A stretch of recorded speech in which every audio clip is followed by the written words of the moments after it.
Assalamualaikum warahmatullahi wabarakatuh.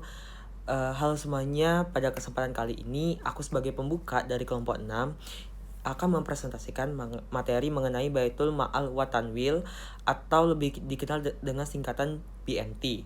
Nah, materi ini penting untuk dibahas karena BMT itu sendiri merupakan salah satu lembaga keuangan mikro syariah yang memiliki peran besar dalam membantu masyarakat, khususnya masyarakat kecil, pelaku usaha mikro, serta kelompok ekonomi menengah ke bawah.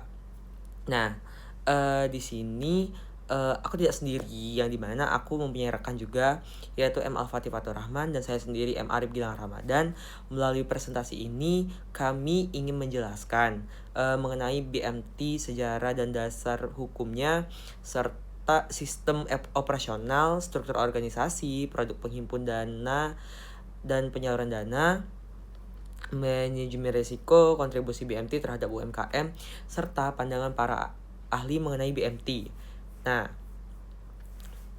secara umum, Baitul Ma'al wa Tanwil terdiri dari dua istilah, yaitu Baitul Ma'al dan Baitul Tanwil.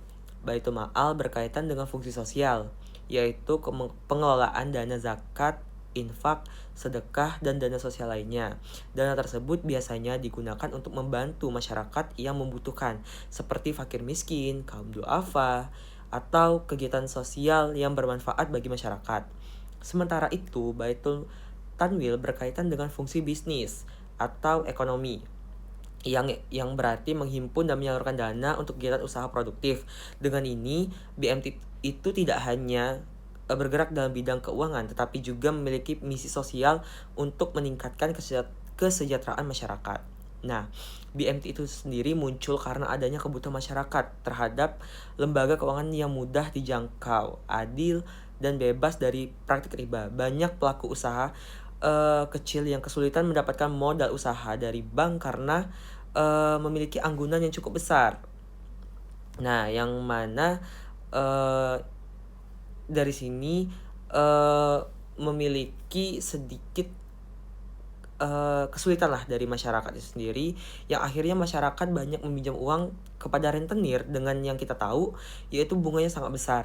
Dari segi dasar hukum, BMT itu sendiri pada umumnya berbadan hukum koperasi syariah, yang artinya BMT itu menjalankan kegiatan berdasarkan prinsip koperasi, yaitu dari anggota, oleh anggota, untuk anggota.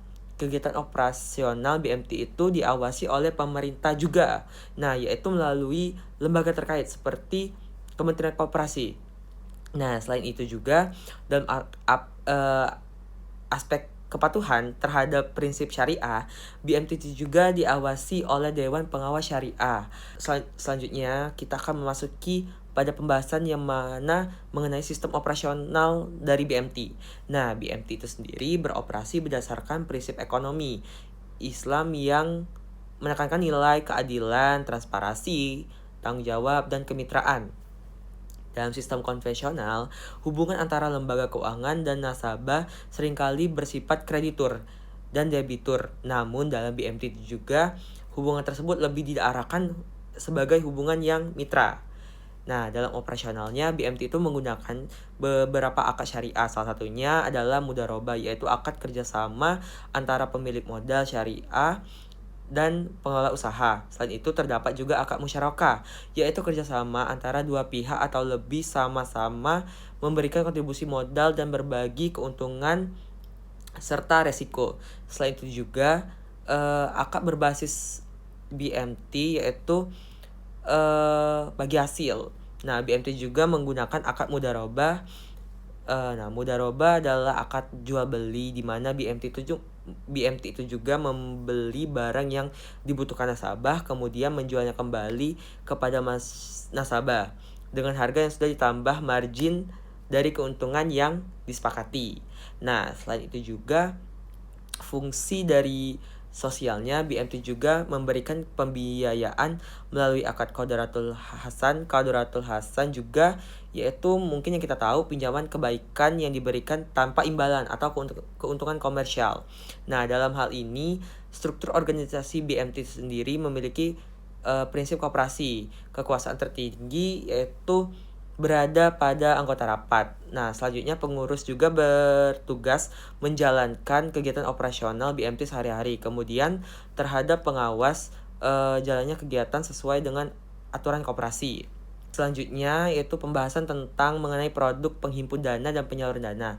Dalam penghimpun dana, BMT itu menyediakan produk simpanan berbasis syariah. Salah satunya adalah simpanan dengan akad wadiah. Nah, wadiah itu berarti titipan. Dalam akad ini, anggota menitipkan dananya kepada BMT dan dana tersebut dapat diambil kapan saja sesuai dengan ketentuan. Selain itu juga wadiah BMT itu menghimpun dana melalui akad mudharabah. Dalam akad ini anggota menempatkan dananya sebagai investasi. Nah, dana tersebut kemudian dikelola juga oleh BMT melalui kegiatan pembiayaan produktif. Keuntungan dari pengelolaan dana itu bakal dibagi antara BMT dan anggota sesuai nisbah atau persentase bagi hasil yang telah disepakati oleh anggota. Nah, dana telah dihimpun oleh BMT kemudian disalurkan dan disepakatkan kepada masyarakat dalam bentuk pembiayaan. Penyaluran dana ini biasanya ditunjukkan untuk usaha produktif, terutama usaha mikro kecil, contohnya pada pedagang kecil, petani, pengrajin, pemilik warung, atau pelaku usaha rumahan. Nah, mungkin itu saja yang dapat saya sampaikan. Materi selanjutnya yaitu akan dilanjutkan oleh rekan saya M. Al-Fatih Fatur Rahman. Oke teman-teman, aku bakal ngelanjutin dari teman aku Arif. Perkenalkan terlebih dahulu, nama aku M. Al-Fatih Fatur Rahman, biasa dipanggil Fatih dengan NIM 0102128238232060. Baik, kita lanjut dengan materi manajemen risiko, kinerja, dan pengawasan. Nah, kali ini kita tahu sama-sama bahwa manajemen risiko pembiayaan merupakan risiko utama yang berkaitan dengan kemungkinan gagal bayar oleh para nasabah, teman-teman. Nah, risiko likuiditas muncul ketika BMT itu tidak memiliki dana yang cukup untuk memenuhi penarikan dari peminjaman tersebut atau penarikan simpanan. Maka dari itu, BMT harus memiliki cadangan pembiayaan agar dapat memitigasi risiko gagal bayar ini. Nah, selanjutnya ada pengukuran kinerja. Kinerja BMT itu diukur melalui indikator keuangan dan non-keuangan. Indikator keuangan meliputi tingkat pembiayaan bermasalah, profitabilitas, serta likuiditas. Indikator non-keuangan meliputi jumlah anggota, dampak sosial, serta kontribusi terhadap pemberdayaan pada ekonomi masyarakat. Nah, yang terakhir ada sistem pengawasan. Pengawasan BMT ini sendiri dilakukan secara internal dan eksternal. Pengawasan internal dilakukan oleh pengurus dan pengawas koperasi, sedangkan pengawasan eksternal dilakukan oleh pemerintah dan Dewan Pengawas Syariah. Nah, kita lanjut ke kontribusi terhadap UMKM dan inklusi keuangan. Apa sih kontribusi BMT itu sendiri? Nah, dalam peran BMT dalam mengembangkan UMKM itu BMT memiliki peran strategis dalam mendukung perkembangan usaha mikro melalui penyediaan pembiayaan yang mudah diakses nih teman-teman. Nah, selain itu juga BMT juga memberikan pendampingan usaha, pelatihan manajemen, dan edukasi keuangan. Nah, selanjutnya peran dalam inklusi keuangan. BMT berperan penting dalam meningkatkan inklusi keuangan dengan menjangkau masyarakat yang tidak terlayani oleh bank, terutama di wilayah perdesaan atau pelosok karena belum dijangkau oleh teman-teman dari bank. Maka BMT ini hadir untuk memberdayakan masyarakat. Dan terakhir itu dampak ekonomi dan sosial. BMT sendiri dengan ada keberadaannya memberikan dampak positif berupa peningkatan pendapatan masyarakat, pengurangan praktik rentenir, serta meningkatkan kesejahteraan sosial. Nah, kali ini kita berbicara mengenai teori dan pandangan para ahli tentang BMT, teman-teman. Nah, pandangan Muhammad Syafi'i Antonio selaku ekonom, Antonio menegaskan bahwa BMT memiliki 3 fungsi utama dalam perspektif ekonomi Islam, yaitu fungsi ekonomi, yaitu menghimpun dan menyalurkan dana. Kedua, ada fungsi sosial, yaitu mendistribusikan dana zakat, infak, dan sedekah. Dan yang ketiga adalah fungsi dakwah, yaitu menyebarkan nilai-nilai ekonomi Islam. Nah, selanjutnya ada pandangan dari Bapak Adiwar Makarim selaku ekonom Islam juga. Karim menjelaskan bahwa BMT beroperasi berdasarkan prinsip risk sharing, yaitu pembagian risiko antar lembaga dan nasabah. Kedua ada equity financing, yaitu pembiayaan berbasis kemitraan. Yang terakhir adalah social welfare, yaitu peningkatan kesejahteraan masyarakat. Nah, selanjutnya ada pandangan dari ekonom yaitu Muhammad Yunus.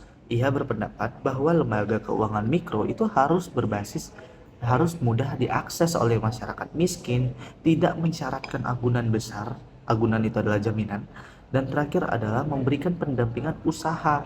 Nah, sehingga program ini dapat dipraktikkan dan menstimulasi ekonomi. Dan yang terakhir ada pandangan dari ekonom internasional yaitu Douglas North. Nah, Douglas North berpendapat BMT mampu mengurangi biaya transaksi nih. Biaya transaksi itu dapat melalui hubungan berbasis kepercayaan komunitas, prosedur administrasi yang sederhana, serta kedekatan geografis dengan nasabah. Oke teman-teman, jadi aku akan menyimpulkan materi kita pada hari ini, yaitu Baitul Mal wal Tamwil atau BMT merupakan lembaga keuangan mikro berbasis syariah yang menggunakan fungsi sosial dan fungsi bisnis dalam satu sistem. Kehadirannya dilatar belakangi oleh kebutuhan masyarakat kecil akan akses pembiayaan mudah, adil, dan bebas riba. Dalam operasionalnya, BMT menerapkan prinsip ekonomi Islam melalui sistem akad syariah, struktur organisasi berbasis koperasi, serta pengelolaan dana yang transparan dan berorientasi kemitraan. Selain berfungsi sebagai lembaga keuangan, BMT juga memiliki peran sosial melalui pengelolaan dana zakat dan pemberdayaan masyarakat. Serta secara keseluruhan, BMT memberikan kontribusi besar dalam mendukung perkembangan UMKM, meningkatkan inklusi keuangan, serta mendorong pemerataan kesejahteraan ekonomi masyarakat, terutama kelompok berpendapatan rendah. Baiklah, sekian dan terima kasih dari saya. Saya akhiri, wabillahi taufiq wal hidayah. Wassalamualaikum warahmatullahi wabarakatuh.